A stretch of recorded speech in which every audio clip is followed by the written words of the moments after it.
the ultimate kind of self-aggression. I know that I personally have, as I said, I definitely have a shadow side. I'm very aggressive and extremely competitive, and I have a lot of anger. So a lot of that, those experiences in my youth made me very angry. But the way I kind of integrated my shadow, I'm not saying this is a model, but the way I integrated it was through my books. So I kind of, that anger kind of seeps through the material that I write. And I find I can only write when I have that kind of anger, but I don't rant. I don't yell and kind of put people down. I kind of channel it into something productive and something creative. And so to me, I definitely do that when I'm lecturing.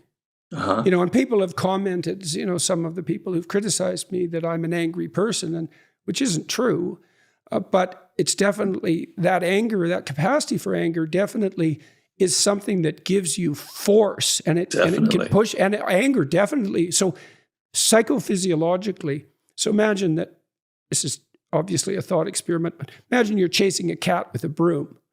Well, the cat's going to run from the broom. But if you corner the cat with the broom, it will attack you, even though it's just a cat. Well, and the reason for that is that fear will facilitate either freezing or escape.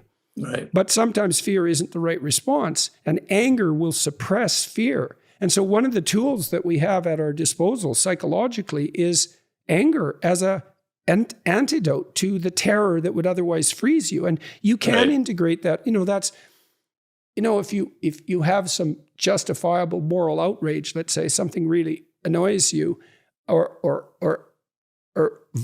I shouldn't say that, deeply violates your sense of moral propriety, I don't mean trivial things, then the fact of that forceful response can motivate you to do things. Well, it does for me for lecture, but certainly to write.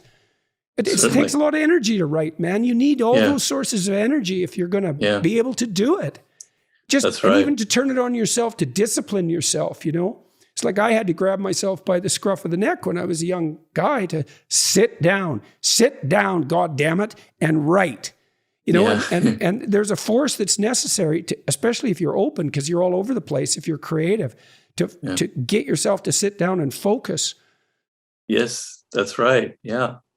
And you know, some of that anger, you know, I think Jung talks about this, is that that dark side contains a lot of energy. It contains a lot of power. Those 2-year-olds that are kicking and screaming, that's all this kind of force behind it.